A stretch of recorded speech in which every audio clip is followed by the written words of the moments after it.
With the delay of two massive AAA games this year, Starfield and Redfall, Xbox Game Pass seems to be in a bit of a spot of bother when it comes to exclusivity for the rest of the year. Now, even though they have some big games on the horizon, it does not change the fact that 2022 might look a little bit bleak at the moment, or at least that is how some game publishers are reporting on it. Now, the truth of the matter is Xbox Game Pass still have some of the best games available, with many more on the way. Most people are willing to wait for a game to be ready rather than releasing a title that should not have been shipped yet. Now, the last time that we've experienced a first-party game drought was in 2016 during the Xbox One era, but this is a little bit different. Back then there was nothing on the horizon and no investment in first-party studios. Today the landscape over at Xbox does look pretty different, and due to this most people are ready to wait, as the future of Xbox and Game Pass has never looked brighter. Now, that is just one person's opinion, but there are some within the gaming industry who feels a little bit differently,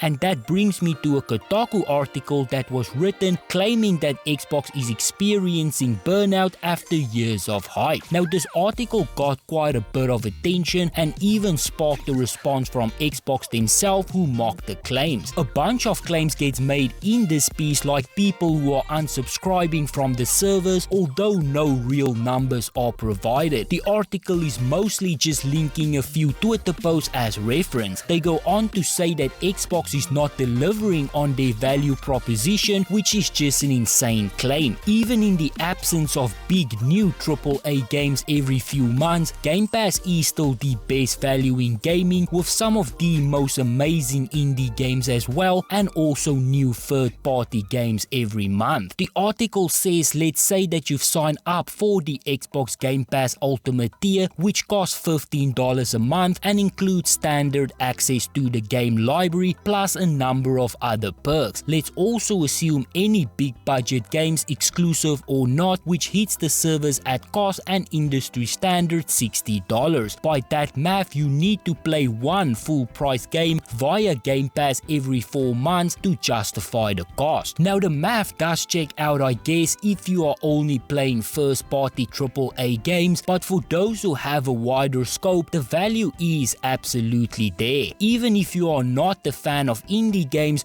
the third party AAA lineup has never looked stronger. Now, all of this did prompt a funny response from Xbox though, who said in a tweet under the article, "Tell me that you limit yourself to only AAA games without telling me that you limit yourself to only AAA games, and that is what the cool kids would call a ratio." Now, you did get your typical characters who treat console gaming like team sports, pretending to be offended by all of it, but I thought it was a pretty funny response. Now, at the end of the day, I cannot tell you to find value in something that you feel there is no value in. If you are only signed up for new story-driven first-party AAA games every few months, then the service is obviously not going to be for you, and it would be best that you maybe look elsewhere for your gaming entertainment. I do think that that is perfectly fine. You do not have to like Xbox Game Pass, but for those who do enjoy a wider range of games, the service is still by far the best in the business.